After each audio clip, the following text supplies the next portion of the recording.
नमस्कार, आप देख रहे हैं न्यूज फ्लैश। मैं हूं आपके साथ नीतू शर्मा।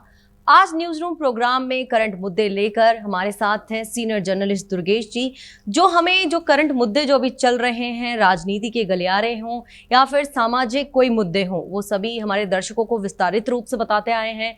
तो सर, आज सबसे पहले तो आपका स्वागत है। और सर, आज का जो मुद्दा है, जो अभी जिसको लेकर के राजनीतिक सरगर्मियां तेज हो गई हैं, उपराष्ट्रपति चुनाव का मुद्दा जो सबसे बड़ा है, जो आज विपक्ष ने भी अपने जो रिटायर्ड जस्टिस हैं सुदर्शन रेड्डी जो हैं, जिनका नाम है, जिन पे सहमति जताई है, उसको लेकर के अब क्या राजनीति जो है नया मोड़ लेने वाली है, उसके बारे में आज आपसे बात करेंगे सर। बिल्कुल, देखिए अभी सबसे हॉट टॉपिक अगर कहें तो उपराष्ट्रपति का चुनाव है जी। 9 सितंबर की डेट चुनाव आयोग ने जो है तय कर दी है जी। 9 सितंबर को चुनाव होगा।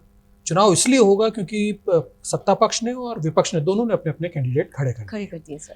देखिए, सीपी राधाकृष्णन जो हैं, उनको जो राज्यपाल महाराष्ट्र के थे, उनको एनडीए ने अपना उम्मीदवार बनाया है। आज उन्होंने नॉमिनेशन भी भर दिया, जबकि अब तक जो बात सामने आ रही थी भाई लास्ट डे, कल का जो दिन है 21 अगस्त का, वो लास्ट नॉमिनेशन का डे है, तो उसके ऊपर दोनों का जो है नॉमिनेशन की बात थी। लेकिन एक दिन पहले ही सत्ता पक्ष ने अपने जो उम्मीदवार है उनका जो है वो नामांकन भर दिया है और प्रस्तावक भी जो है प्रधानमंत्री खुद बने हैं। उनके साथ राजनाथ सिंह उनके साथ थे, उनके साथ नितिन गडकरी उस में थे, जेपी नड्डा उसमें थे। तो कुल मिला के ये है कि देखिए, अगर आंकड़ों की गणित को अगर हम समझें जी, तो जो सीपी राधाकृष्णन है वो फुल फ्लेज तरीके से जो है, कोई टेंशन की बात नहीं, वो उपराष्ट्रपति आराम से बन जाएंगे।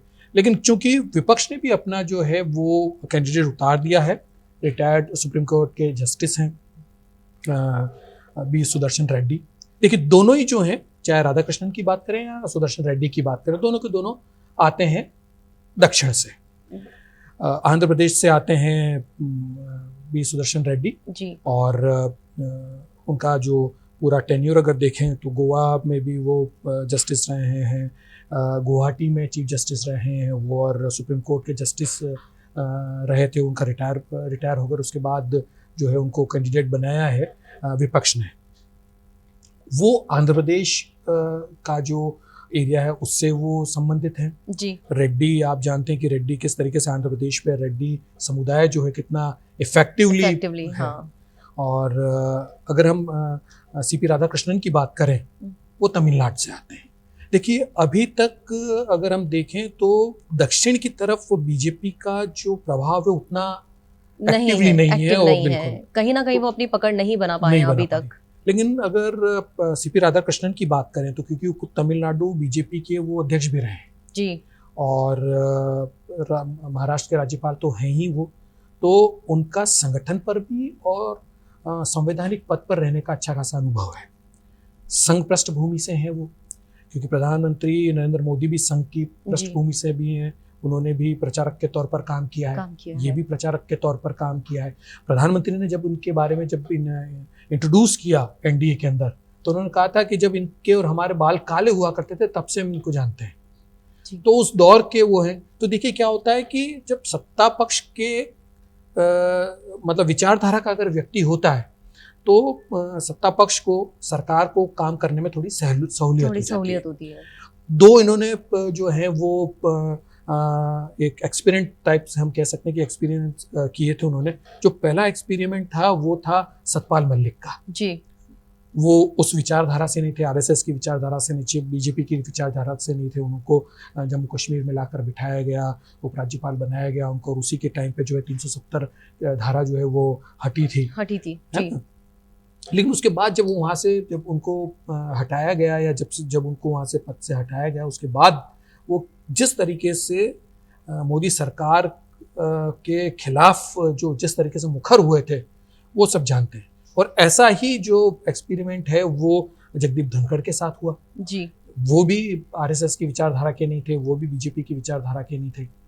और क्योंकि राजस्थान से भी उनका अच्छा खासा लगाव था, किसान के तौर पर वो अपने आप को प्रेषित करते थे कि भाई मैं किसान नेता हूँ, और वो सब जाट समुदाय की राजनीति करते हुए नजर आ रहे थे। और लगातार विपक्ष जो राजस्थान का है कांग्रेस, वो लगातार उनको कटघरे में खड़ा कर रहा था कि उपराष्ट्रपति जो हैं वो दिल्ली में कम और राजस्थान के दौरे पे ज़्यादा रहते हैं जी। और जिस तरीके से उनके इस्तीफे देने से पहले जिस तरीके का जो माहौल बना और जिस तरीके से उनका विपक्ष के प्रति जो सॉफ्ट कॉर्नर नज़र आया और जिस तरीके से एक गणित बिठाने की कोशिश की गई और जो उन्होंने जिस तरीके से महाभियोग को लेकर जस्टिस वर्मा के खिलाफ जो महाभियोग था उसको लेकर जिस तरीके से उन्होंने सारी चीज़ों को किया, उसके बाद से चीज़ें बहुत बदली और आखिरकार उनको इस्तीफा देके जाना पड़ा। जबकि 2027 तक उनका टेन्योर था।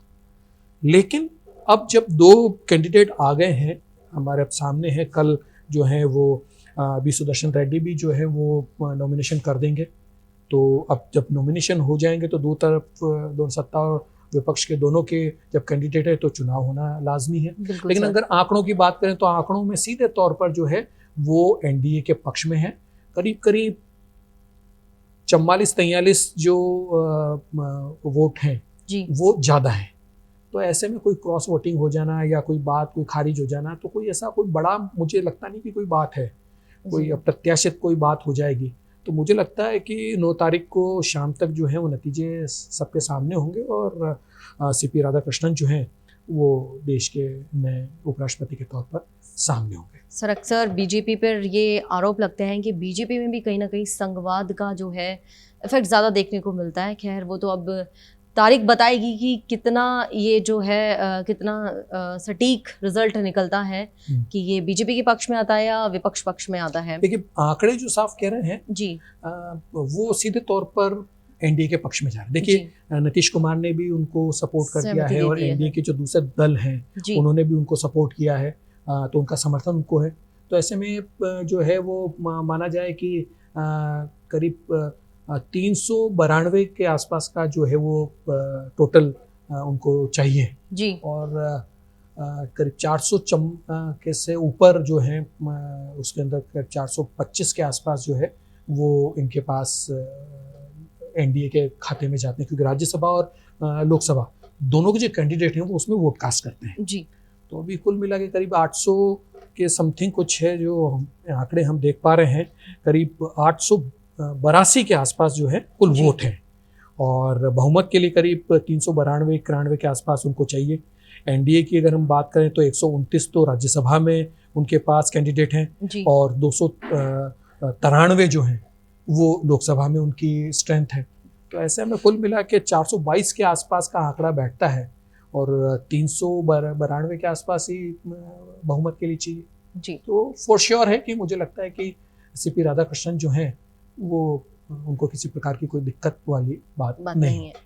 तो आंकड़ों की माने तो सीपी राधाकृष्णन जो है वही विजेता उम्मीदवार के रूप में देखे जा रहे हैं।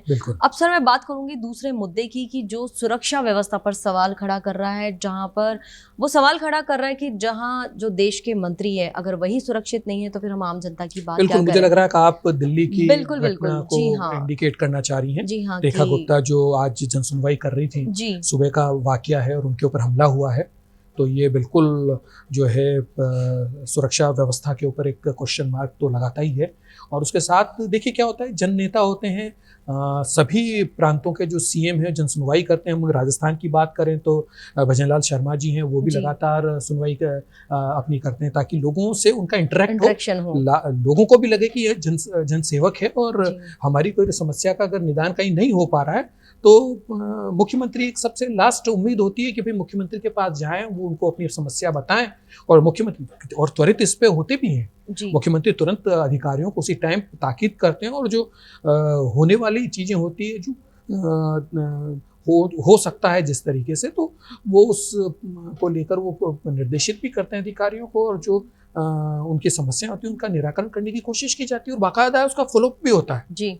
ये हमने राजस्थान में भी देखा, हम यूपी में भी देखते हैं लगातार। योगी जी जो है वो भी करते हैं, हेमंत बिस्वा शर्मा जो है आसाम में वो भी लगातार करते हैं। और ऐसा नहीं है कि दूसरे जो दलों के जो मुख्यमंत्री वो नहीं करते हैं, वो भी सब जन सुनवाई करते हैं, क्योंकि ये सीधे जनता से जुड़ने का एक माध्यम होता है। जनता अपनी जो समस्या को लेकर अपने मुखिया तक पहुँचती है और ऐसा ही जो है लगातार जो है रेखा गुप्ता भी जो दिल्ली में अभी नई जो सीएम बनी है और जिस तरीके से वो काम कर रही है, जिस एनर्जी से वो काम कर रही है, लोगों को ये भी उम्मीद है कि साहब हम उनके पास जाएंगे तो हमारी जो समस्या है उनका समाधान होगा।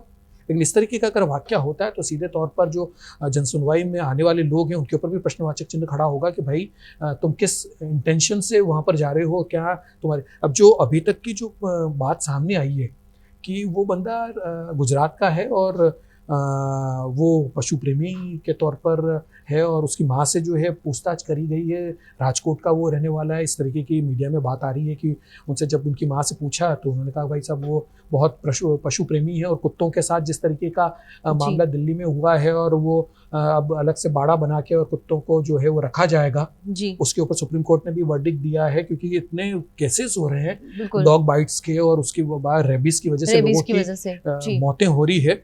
तो ये एक था, लेकिन इसमें अगर किसी को अगर परेशानी है तो वो एक सिस्टम में आए, किसी नेता के ऊपर हमला करने से उससे करने से चीज़ें तो बदलेगी नहीं। तो ये मैं सारे लोगों से भी, हमारे दर्शकों से भी ये कहना चाहूँगा कि इतनी अति उत्साह में नहीं जाना चाहिए। देखिए पशु प्रेमी होना गुनाह नहीं है, अच्छी बात है कि आप किसी पशु के लिए आप बात कर रहे हैं, लेकिन वो पशु जब अगर इंसानों के लिए हमलावर हो जाए, उनके लिए जो है वो परेशानी का सबब बने, तो उसके लिए भी कोई कोई रास्ता निकालना पड़ेगा और सुप्रीम कोर्ट ने खुद इसमें किया है।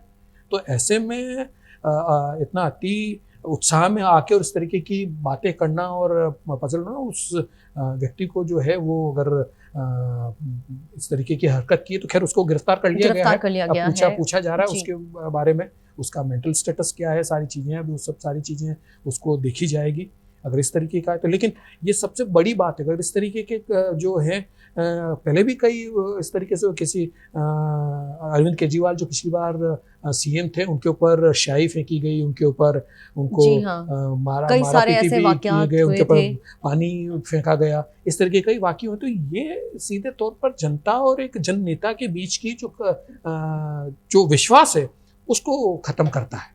तो इस तरीके की चीज़ें नहीं होनी चाहिए। और सबसे बड़ी बात है कि सिक्योरिटी लैप्स हुई है कि भाई कैसे क्या इतना वो नज़दीक कैसे आ गया सीएम के कि उसने उनको हमला कर दिया, उनका हाथ पकड़ के खींच लिया उनके लिए। अब क्या कुछ है वो तो पता चलेगा कि भाई किस तरीके की स्थिति। लेकिन कुल मिला के ये कि रेखा गुप्ता भी स्वस्थ हैं, कहीं कोई दिक्कत नहीं है जी। लेकिन इस तरीके के वाक़ये नहीं होने चाहिए। न्यूज रूम में हम लेकर आते हैं आपके लिए देश विदेश राज्य से जुड़े कई ऐसे मुद्दे जिनके बारे में आपको विस्तारित रूप से बताया जाता है कि इनके क्या प्लस हैं और क्या माइनस। ऐसे ही नए मुद्दों को लेकर हम फिर हाजिर होंगे न्यूज रूम प्रोग्राम में। नमस्कार।